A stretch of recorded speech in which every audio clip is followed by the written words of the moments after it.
Buenas tardes o buenas noches, más bien dicho. مساء النور، رمضان كريم، وصحة الفطور لكل من انتهى لتوه من وجبة الإفطار. Hoy es un privilegio recibir hoy con nosotros el señor Javier Marín y Vázquez, politólogo, profesor universitario, escritor y empresario en el sector intelectual. Javier es un prominente político, un experto en el arte de comunicación y liderazgo, un luchador de base con una trayectoria polivalente, diversa. Sus inicios fueron en el movimiento vecinal y acabó rendido gustosamente entre los brazos de la política. Eso sin haber pasado, sin olvidar que él fue elemento esencial también en la vida de muchos movimientos sindicalistas y asociaciones. Bienvenido, Javier.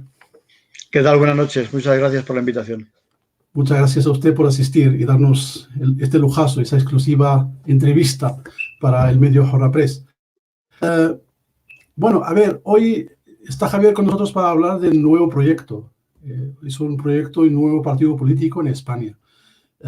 Y claro, Javier, desde el comienzo de la crisis económica hasta hoy en día, hemos sido testigos de muchos nacimientos de partidos políticos y también la desaparición de algunas marcas también del tejido político español. En su opinión, ¿dónde radica el problema? ¿Será un problema de discurso? ¿Es un problema de proyectos? ¿Es un problema de líderes? ¿Qué es lo que nos está fallando, Javier, según su punto de vista? Mira, yo creo que falla la base. La base siempre es el proyecto, los cimientos, lo que se dice defender, ¿no? Y en este caso, mira, yo esta transparencia que os enseño aquí la explico en la Universidad de Barcelona a mis alumnos que vienen a aprender técnicas de organización y sociología del liderazgo. Entonces, en concreto aquí, ¿qué decimos? Oye, si tú quieres montar una empresa como si quieres montar un partido, este triángulo equilátero vale igual. Lo primero son las ideas, ¿sí? La base del proyecto, la más ancha de todas. Es decir, ¿qué quieres vender? ¿No? Vas a vender Coca-Cola, Pepsi-Cola, vino, Fanta, ¿qué quieres vender? Eso es lo primero. ¿Hay nicho de mercado, sí o no, para ese producto? En el caso de un partido político, en las ideas ¿hay nicho de mercado para las ideas que tú te planteas? Porque si ya las está ofertando otro, no hace falta que empieces.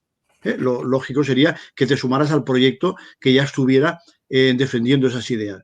Y yo que llevo muchísimos años en política, 50, siempre he encontrado que el defecto principal de la mayoría de la gente que se apunta a política es que se apuntan a seguir a un líder, no se apuntan a las ideas, se apuntan porque fulanito o menganito, que eran amigos suyos, le dijeron que se vinieran con él. Y cuando caen en la cuenta o les preguntan cuáles son las ideas que defienden, no saben explicarlo, porque se han afiliado a personas, no se han afiliado a proyectos políticos.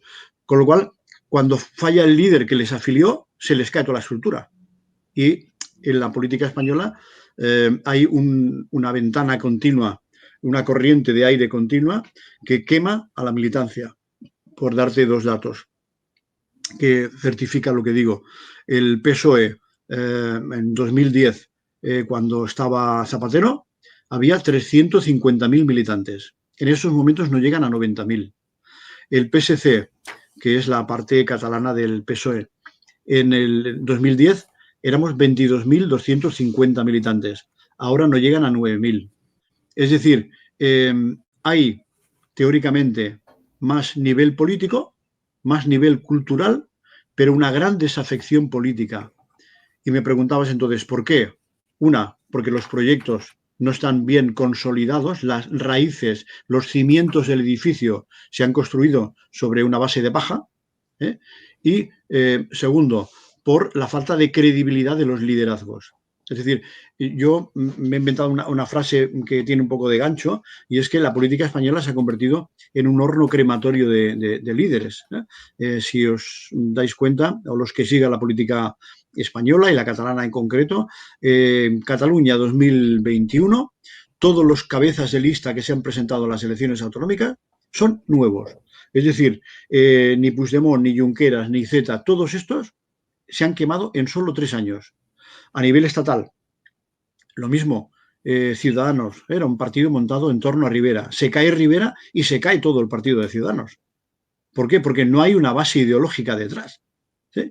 Y la gente no ve cuál es la diferencia entre lo que defiende Rivera en el 2020 o a partir del 2015 y lo que defiende el PP. Es decir, están vendiendo el mismo producto, entre comillas, ¿sí? En la misma ideología. Sin embargo, cuando empezó, decía que era socialdemócrata. Y entonces sí que, como le disputaba el terreno, el mercado al PSC, creció a base del PSC. Lo que perdió el PSC lo ganó Rivera, ¿sí? Hasta que se hizo liberal. Pero no lo anunció, simplemente nos enteramos pues, porque se coaligó en el Parlamento Europeo con los liberales. Y su propia base entonces se empezó a marchar de ese partido. Y ahora cuando Inés Arrimada ha intentado dar otra vez el giro, diciendo, bueno, volvemos a ser socialdemócratas, el error ha sido no apoyar a Pedro Sánchez, ahora vamos a apoyar a Pedro Sánchez. Ya no es creíble. ¿Sí? Es decir, la falta de credibilidad de los líderes hace que el nivel de abstención en las elecciones sea cada vez mayor. Y los partidos sean cambiantes, o sea, se hunden los líderes y se hunden los partidos. Por eso en este dibujo que yo decía, primero es las ideas, segundo es qué estructura te quieres dotar para vender, siempre entre comillas, esas ideas. Es decir, te vas a hacer un partido a nivel de Cataluña, a nivel de España, a nivel de Europa, porque entonces en función de eso tienes que dotarte de una estructura organizativa u otra. Y esos dos pasos son las primeras paredes de edificio, los cimientos y la estructura. Y lo último de todo es quién va a liderar. Porque si la estructura y las ideas están claras, quien lidera es lo menos importante. Porque si de verdad dices que eres un partido democrático, socializarás el liderazgo. Es decir, harás direcciones colegiadas.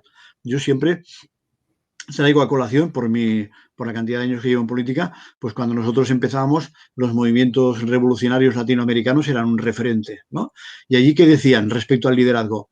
Aquí no hay generales, no hay comandantes, no hay coroneles, solo hay comandantes. Y al mismo nivel, de tal forma que si cae uno en la guerra de guerrillas, continúan los demás. La garantía de que continúe el proyecto es que no se haga todo depender de un solo líder. Y yo pongo un ejemplo empresarial. La mayoría de la gente tiene dinero en el banco, sea poco o mucho, pero tienen una entidad bancaria. ¿Tú cómo eliges una entidad bancaria? Pues en función de la confianza que te inspira, en función del recorrido que lleva y que no ha estafado a nadie. Si tenías el dinero, yo qué sé, pues en Caja Madrid, lo quitas rápido porque te has dado cuenta que Rodrigo Rato se lo lleva para su bolsillo, ¿no? O otros bancos de ese tipo. Sin embargo, yo qué sé, si lo tienes en el BBVA o en la Caixa o en el Santander, bueno, lo tienes porque crees en la solidez de la organización. ¿Y alguien sabe quién es el líder del BVA, del Santander, de la Caixa? No, La mayoría de la gente que tiene su dinero ahí no lo sabe. Entonces, ¿por qué lo tienen? Porque confían en la organización, en las bases, en los principios, en la trayectoria. ¿Quién es el director general? Es lo menos importante. Y yo pongo otra metáfora que la entenderá todo el mundo porque todo el mundo ha viajado alguna vez fuera de su país. Y si ahora nos ponemos tú y yo de acuerdo en que queremos pasar juntos unas vacaciones con nuestra familia, ¿qué es lo primero que vamos a discutir? Mustafa, vamos a discutir, oye, ¿tú dónde quieres ir? A mí me hace ilusión ir a Moscú. Oye, pues mira, yo pensaba ir a Estocolmo. No, pues oye, mi mujer quiere ir a La Habana. Oye, pues lo primero que habrá que aclarar es dónde queremos ir juntos. Ese sería el proyecto vacacional. Lo segundo, cuando ya tenemos claro a dónde queremos ir, es, oye, ¿en barco qué te parece? No, yo en barco me mareo. Oye, y en avión, en el avión me da claustrofobia. Oye, pues si es a La Habana, no hay otros cojones, hay que ir en esa cosa o en la otra. Y hombre, entonces nos ponemos de acuerdo en el cómo, ¿sí? Ese es el segundo paso, el cómo, la estructura, el recorrido. Y lo último de todo, que nunca acabamos de preguntar es, oye, ¿nos hemos enterado cómo se llama el capitán del barco? ¿O cómo se llama el comandante del avión? No lo sabe nadie. ¿Por qué? Porque ya entendemos que si viajas con la compañía Iberia o con Airbus o con la que sea, ya has escogido una compañía que te inspira confianza, ¿sí? Y si te arriesgas a un vuelo charter de estos que son baratitos, pues también asumes riesgos. Pero nunca preguntas quién comanda la nave, porque lo importante es a dónde quieres ir y cómo queremos ir. Y lo último es quién es el piloto. Entonces, para eso, ¿qué tienes que hacer? Socializar el liderazgo. Formar muchos líderes, todos con el mismo nivel de información y de capacidad, para que cualquier líder, yo explico en técnicas de liderazgo en la universidad, el mejor líder es el líder prescindible, no el imprescindible, el prescindible, el que ha hecho crecer tanto a su equipo alrededor que él puede dejar de ser líder cuando quiera porque ha empoderado a los demás. ¿Sí? Pues ese es con los criterios con los que nosotros estamos construyendo esta organización. Por eso vamos lento. Hemos empezado en enero a discutir los cimientos, la base programática, el a dónde queremos ir juntos. Acabamos esa fase ahora en el mes de mayo y en el mes de junio empezamos ya a discutir la estructura, es decir, cuál es acabado el corpus doctrinal, cuáles las normas internas por las que nos tenemos que regir para funcionar, es decir, los estatutos. ¿Sí? Y con una ponencia que sería la base ideológica y otra ponencia que sería los estatutos, iremos a un congreso constituyente donde los compañeros en su conjunto elegirán quién quiere que comande la nave. ¿Sí? Con lo cual, no hay predeterminado en este momento. Ninguno de nosotros está en una pole position de salida para ser líder porque hemos prohibido hablar de ese tema. ¿Y por qué lo hemos prohibido? Porque la mayoría de organizaciones que han fracasado porque lo han fiado todo al líder. Muy bien, muy interesante, señor Javier. Pero algunos se resistirán y dirán, todo lo que estáis llevando a cabo, ¿acaso no se puede llevar a cabo desde un partido existente? ¿Realmente España necesita un nuevo partido político para poder hacer todo esto? O sea, yo creo que lo mejor siempre, en vez de ir a categorías teóricas generales, es explicar siempre ir de lo concreto a lo general, un método inductivo. Es decir, el que te habla lleva 50 años ininterrumpidamente militando en primera fila. Es decir, los 10 primeros años en mi juventud en la dictadura, en el Partido del Trabajo, y a partir de que vino la democracia, como el Partido del Trabajo se disolvió, pues en el Partido Socialista, desde 1980 hasta hace 6 meses. ¿Sí? Y es decir, que yo sí que he practicado, a pesar de que había ciertos disensos, nunca hay una plena identificación con toda la línea política que defiende una organización, siempre hay algunas cosas en las que no estás del todo de acuerdo, pero llega un momento en el que cuando las diferencias son contradicciones muy notables, te planteas, oye, esto es injusto, estoy perdiendo el tiempo, estoy dedicándome a hacer campañas electorales durante 40 años en primera línea y resulta que estoy defendiendo una cosa en la que no creo. Por ejemplo, el día 8 de octubre, pues yo a Miguel Iceta, cuando ya estaban las elecciones en puertas, le volví a hacer la pregunta, Miguel, júrame que no vas a volver a hacer un tripartito con Esquerra Republicana y con Podemos. Y dijo todo lo contrario, no. Es decir, nosotros, como estamos seguros que no vamos a ganar, haremos un tripartito otra vez. Pues bueno, pues oye, yo no estoy dispuesto a defender lo mismo, a pasar por lo mismo que ya pasé 2003-2010 con el tripartito que hicimos con Esquerra Republicana. Porque ahí resulta que Esquerra Republicana tenía una intención de voto del 13% cuando empezamos ese gobierno de tripartito en 2003 y cuando acabó el gobierno estaba en el 43% de intención de voto a favor de la independencia. Sin embargo, el Partido Socialista hizo un mal negocio porque le pasó todo lo contrario. Empezó como el partido más potente y acabó teniendo que adelantar las elecciones Montilla porque le habían comido la tostada, que se suele decir, Esquerra Republicana, porque se dejó ganar dentro del mismo gobierno. Al final se acabó practicando una política más identitaria que social. Y eso es un pecado mortal, por decirlo así, con terminología religiosa, para un socialista. Es decir, lo que no puede ser es que tú dediques tu esfuerzo principalmente al tema de privilegios por origen territorial y no ayudar a la gente más desfavorecida, que es lo que nos caracteriza principalmente a a la izquierda. Por eso al final yo llegué a la conclusión de que, mira, yo una de las, también de las materias que doy en la universidad es planificación estratégica y dirección por objetivos. Y ahí viene mucha gente que quiere montar una empresa. Y dices, oye, plan de empresa. Bueno, pues miremos cuál es el nicho de mercado del producto que tú quieres vender, como yo decía antes. Bueno, pues mutatis mutandis, trasladando esto a la política, este es el cuadro de mercado de la política en España. ¿Sí? Es decir, tenemos en la parte de la derecha centralista a Vox, a PP y a Ciudadanos. Ciudadanos ya está desapareciendo. En la parte de la izquierda independentista o segregacionista, tenemos a la CUP, a Bildu, a Esquerra Republicana, a Podemos, a Más Madrid y al PSOE, que depende de ellos para poder gobernar. El PSOE originariamente no era independentista, ni lo es ahora oficialmente, pero en la práctica está haciendo una política que ayuda al independentismo, ayuda a la secesión de España. ¿Sí? Y en la parte, aquí abajo, en la parte de la secesión territorial, aquí tenemos al PNV y a Junts per Catalunya, es decir, los que quieren independizarse del Estado español. Y en este apartado, que es la izquierda española, los que queremos unidad territorial y política social y económica más justa, más redistributiva, no hay nadie. Absolutamente nadie. Entonces, claro, la pregunta que tú me haces que es, ¿por qué hacemos ahora esto desde otra organización y no desde una que ya existente? Es porque las existentes no cubren las necesidades que demuestra la abstención de 800.000 personas en Cataluña de un censo de 2 millones. 800.000 personas en Cataluña se han abstenido porque estaban huérfanos de partido y la mayoría venían de haber votado a Ciudadanos, 1.100.000, y como ahora no se fiaban del PSC y ya no se fiaban tampoco de Ciudadanos, se han quedado en su casa.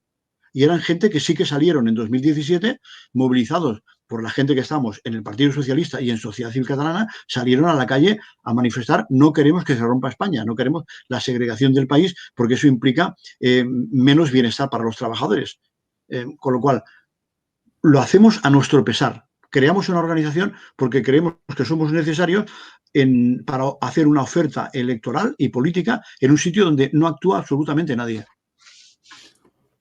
Me parecen bastante lógicas las justificaciones. Bueno, pero esto no exime de hacer la siguiente pregunta. Usted mismo, Javier, escribió en uno de los artículos que se publicaron en este medio, Hora Press, dijo que el 1 de octubre de 2007 el proceso independentista en Cataluña tocó techo. Claro, y estará usted de acuerdo conmigo que ese acontecimiento, lo que pasó en Cataluña en 2017, separó la clase política que formó dos bandos.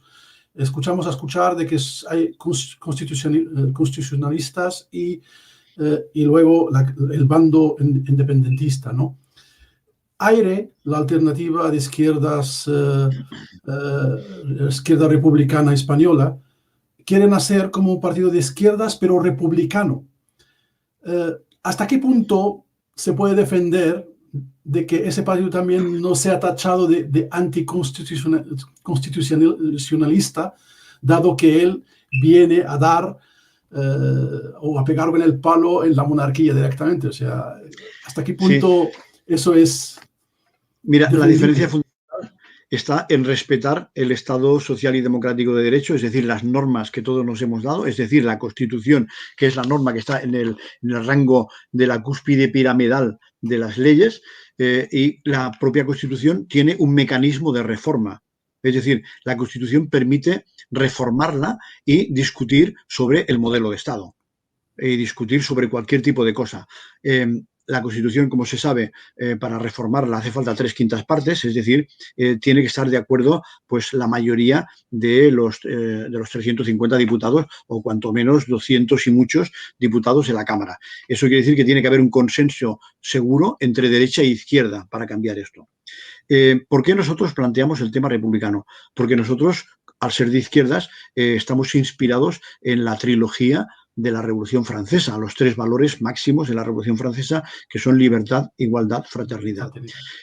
Va contra el principio de igualdad, atenta contra el principio de igualdad, el que tú o yo o cualquier otro ciudadano que quiera aspirar con mérito y capacidad no pueda aspirar a la presidencia de tu país. Porque te dicen, no, perdona, es que eso está reservado para una clase especial, privilegiada, que son los monarcas, y que esto se lo pasan de padres a hijos, sois heredables, los súbditos sois heredables. ¿Sí? Hombre, eso es absolutamente contrario a la igualdad. Eso es mantener privilegios por origen de cuna. ¿Sí? Y eso es absolutamente contrario bueno, yo diría que incluso hace que la democracia sea imperfecta. Tenemos una democracia fuerte en España, pero esa democracia es perfectible y será más perfecta cuando sea una república en la que no tengamos que pagarle 12 millones de 12 millones. Exacto, 12 millones de euros a la Casa Real Española para sus lujos, que se mantengan desde la cuna hasta la tumba sin trabajar. Nos parece absolutamente pasado ya de tiempos, de etapa. Quedan 8 monarquías en Europa y todas creo que están cayendo en picado en la estima de sus conciudadanos. Normalmente las monarquías van muy ligadas a las religiones. ¿Sí? Os pasa también a vosotros en Marruecos. Pues eso es igual, es decir, el derecho natural lo suelen ligar al derecho iusangui, al derecho de sangre. Y entonces, como los ayatolás o los papas o los grandes budas religiosos legitiman al caudillo de turno, en este caso al monarca de turno, incluso aunque no sea monarca. Aquí en España yo recuerdo a los que tienen mi edad que Franco era, según las monedas y según el Papa de Roma y los obispos españoles, era caudillo por la gracia de Dios. ¿Sí? Es decir, había dado un golpe de Estado, había tirado al sistema democrático republicano por la fuerza de las armas, había matado a la gente y esto decían que venía por inspiración divina. O sea, que esto estaba muy bien visto por la Iglesia. ¿Sí? Cuando la gente tiene un nivel alto de convicciones religiosas, es más fácil mantener estructuras como las monarquías. Cuando la gente se vuelve más laica, como es la República Francesa, por decir alguna, pues esto ya es muy difícil. Nadie puede venir con el cuento de que el monarca es monarca porque Dios o porque Alá lo quiere. Pues muy bien. Entonces, ¿cuáles son, según usted, Javier, los principales planteamientos de Aire sobre políticas de España en relación con, por ejemplo, la Unión Europea, vecinos del Mediterráneo, temas como seguridad, por ejemplo? ¿Cómo se plantea ese partido? ¿Ese partido se plantea como un partido europeo pro la Unión Europea? ¿Es un partido que, por ejemplo, va a velar por mantener buenas relaciones a nivel del Mediterráneo y con los vecinos del sur? ¿Es un partido que... ¿Cómo son los pilares de ese partido? Para el modelo económico, ¿qué modelo económico están presentando para el conjunto de ciudadanía? ¿Qué modelo político? ¿Cómo ve, por ejemplo, el modelo autonómico de España? A ver cómo el financiero. Mira, sé que la pregunta es un poco compleja porque no se puede contestar, pero bueno, a ver, aunque sea en general, ¿vale? Con metáforas o lo que haga falta, Javier. No te preocupes, yo soy una de las cosas que creo o que me dicen mis compañeros que he adquirido después de tantos años dando clases es cierta metodología, cierta pedagogía para segmentar las explicaciones por bloques, ¿no? Entonces, en este caso, como me preguntas por política autonómica, como política española y por política europea al mismo tiempo, te lo segmento para que no se confundan nuestros oyentes. Oye, en política autonómica, la política, yo diría, hay 2 grandes patas en las que se asienta este nuevo proyecto político.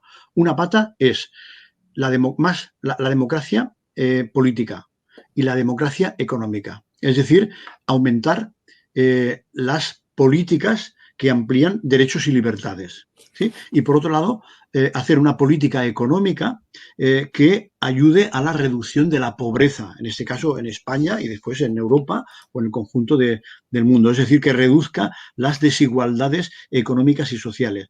Es decir, que funcione el ascensor social. Ese ascensor social lleva parado desde el 2008, que empezó la gran crisis económica, ¿sí? Primero con 2 años de gobierno socialista, después con los 7 años o 8 en total que ha habido de gobierno del PP, y al cambio en Cataluña desde el 2010 hasta el 2000, hasta ahora mismo, vaya, están gobernando la derecha, está gobernando Junts per Catalunya, que es la derecha liberal y demócrata cristiana, y en este caso ahora le ha sumado, a partir del 2012 se volvieron además independentistas, que antes no lo eran, ¿no?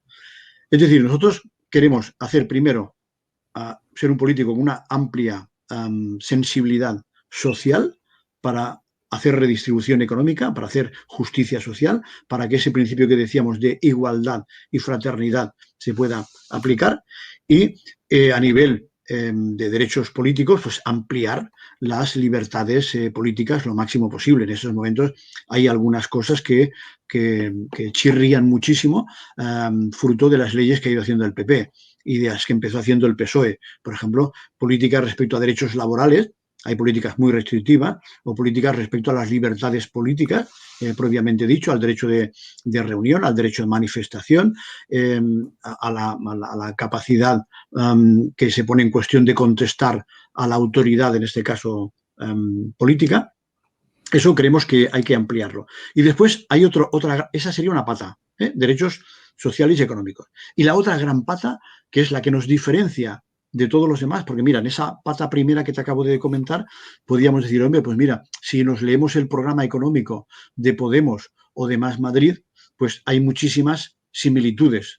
Nos reconocemos mucho en ese programa social y económico, porque está más a la izquierda que el del propio PSOE, que el del PSOE promete mucho a nivel programático cuando está en la oposición, pero cuando se llega al gobierno, como se demostró en el gobierno de Zapatero y ahora con el gobierno de Pedro Sánchez, se olvidan de lo que ponía en el programa económico y se acaban haciendo políticas, en muchos casos, liberales en lo económico, ¿sí?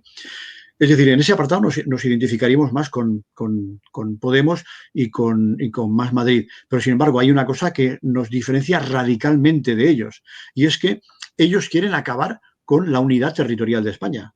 Ellos han basado su poder económico y su influencia política respecto al gobierno de Pedro Sánchez en las mareas, es decir, en poderes cantonales, en poderes territoriales segregados. ¿Y qué se han planteado? Como no hemos conseguido, bueno, y apoyan a partidos como Esquerra Republicana y como Bildu, es decir, partidos que no han conseguido la independencia después de 60 años pegando tiros y asesinando a 850 personas, y como no lo han conseguido por medio de las armas, ahora, ¿qué es lo que dice Bildu y Otegi? Dice, vamos a apoyarnos en Podemos, porque Podemos, y como Cataluña tampoco lo ha conseguido, mediante una sublevación jurídico-política, no haciendo caso ni a la Constitución ni al propio Estatuto, como por ninguna de las dos vías han conseguido la independencia, van a optar o van a intentar una tercera vía, que ya la han concretado. Vamos a intentar hacer un Estado confederal. Es decir, Yugoslavia, pues lo mismo que pasó con Yugoslavia, desintegrar el Estado español, diciendo, uno, que hay no hay tres comunidades históricas, no, hay 8 naciones en España. Se inventan las teorías políticas que son descernillantes para llevar el agua a su molino. Y como hay 8 naciones en España, lo que hay que hacer es una confederación de naciones entre iguales, cuando jamás ha habido una unidad territorial que se configure en nación dentro de España, más que España, desde hace más de 500 años. ¿Sí? Y lo que dice Otegi y dice Esquerra Republicana, Rufián y compañía, y Junqueras, es cuando estemos reformando la Constitución para hacer una confederación, en ese momento nos descolgaremos del Estado español y nos autodeclararemos otra vez independientes. Y en ese momento, como ya la ciudadanía estará pensando que había 8 naciones, pues oye, si 2 se van, se van. Esas, iba a decir tonterías por ser reduccionista y ser simplón, esas tonterías no van a pasar nunca en España. Ninguno de nuestros espectadores cierra los ojos ahora mismo y se le ocurre qué país del mundo voluntariamente renunciaría, se cortaría, no un brazo, los dos, Cataluña y Euskadi, y renunciaría al 20% de su riqueza nacional, del PIB, y al 18% de su población, es decir, total, entre Cataluña y el País Vasco, serían 10 millones de habitantes. O sea, vamos a prescindir de los 47 millones de habitantes, voluntariamente vamos a dejar que se vayan 10, porque la burguesía catalana y la burguesía vasca, que son las dos comunidades más ricas de España, quieren inventarse una identidad propia para no reconocer qué les mueve de verdad, que no quieren redistribuir la economía con el conjunto de las zonas más pobres de España. Es decir, prefieren redistribuir, si se convirtieran en un Estado europeo, en la Europa de las regiones, prefieren redistribuir con los rumanos con los polacos o con los griegos que no con los andaluces o con los murcianos o con los canarios. ¿Sí? Es decir, son etnicistas. Como no pueden justificar, lo intentaron, que hay una raza diferente, que no hay una raza aria, una raza catalana o una raza vasca, que lo han intentado justificar, superior a la española, pues ahora se inventan que tienen derechos históricos superiores a los demás. ¿Qué decimos en nuestra organización política incipiente? Que estamos seguros que vamos a conectar con esa mayoría de españoles que quieren radicalmente ser igualitarios. No puede haber privilegios territoriales. No puede ser que el País Vasco sea el más rico del conjunto del Estado español y encima su fiscalidad no la controla el Estado español. O sea, le dan las sobras al Estado español. Por eso tienen mejores servicios que nadie. ¿Por qué se hizo eso cuando la Constitución española? Se hizo eso por ver si con eso se atemperaba la violencia de ETA. Se les dio dinero, como decía Javier Arzayus, los terroristas les dan patadas al árbol y nosotros recogeremos las nueces. ¿Sí? Es decir, se consentía el terrorismo para que la burguesía económica no redistribuyera impuestos con el resto del Estado. Eso mismo es lo que se quiere hacer desde Cataluña. Decir que los impuestos tienen que quedar aquí y no hacer solidaridad económica, que sería la tercera pata cuando hablamos de libertad, igualdad, fraternidad. Fraternidad es solidaridad interterritorial. Pues aquí lo que quieren los supremacistas económicos es no hacer solidaridad interterritorial a nivel económico. Eso es a lo que nosotros nos negamos radicalmente. Es decir, cuando nosotros tengamos el nivel de influencia suficiente, ya lo anunciamos desde ahora, pero irá en nuestro programa político, queremos acabar con los privilegios fiscales de Euskadi y de Navarra. ¿Sí? Y que la fiscalidad sea igualitaria para el conjunto del Estado español. Es decir, que la fiscalidad vaya en función de la cantidad de habitantes y no en función de la parte del mapa que cada uno ocupa. Esa sería la base fundamental de lo que planteamos para España y para a nivel autonómico. Y a nivel europeo, mira, hay que ser humildes, es decir, nosotros todavía estamos por nacer, por decir algo. Naceremos, seguramente haremos el congreso o en julio o en octubre, porque queremos hacerlo presencial y tendrá que ver también mucho con que el nivel de vacunación sea lo suficientemente amplio como para que nos podamos reunir con cierta seguridad. Hacer un primer congreso por Zoom, hombre, pues no es de recibo. Eso se puede hacer cuando ya una organización ya funciona, pero cuando tienes que crearla ex novo, crearla por internet, pues queda muy artificial, ¿no? Queda muy poco social. Con lo cual nos esperaremos hasta que podamos hacerla presencial. Bien, pues hasta ese momento, ¿qué estamos haciendo para que esto funcione bien? No ser demasiado exquisitos, es decir, estamos asentando las bases programáticas sobre un programa mínimo, que se diría el lenguaje marxista. Programa mínimo es cuál es el mayor común denominador. ¿Sí? Y si hay algunas cosas que nos diferencian, por ejemplo, hay alguno de nosotros, de momento ya somos 4 organizaciones que nos hemos sumado a este proyecto AIRE, 4 diferentes. Bien, pues hay algunas que son más federalistas, que dicen, oye, a mí me gustaría el sistema burocrático administrativo de gestión del Estado que tiene Alemania, que es una república federal. Y hay otros que dicen, no, yo jacobino, yo quiero el sistema centralista de Francia. ¿Sí? Y aquí apuntar, ser federales no es ser de derechas ni de izquierdas. El sistema federal implica el nivel de cercanía, la toma de decisiones con respecto a los ciudadanos. Pero para recordarle a todo el mundo, porque es relativamente reciente, Brasil es una república federal y con Lula era una república social y democrática que atendía a las desigualdades económicas, y con Bolsonaro es casi un estado fascista, ¿sí? Y sigue siendo una república federal. Estados Unidos, con Obama, pues con el intento de socializar la sanidad pública, pues se asemejaba más a un partido socialdemócrata que a un partido de derechas.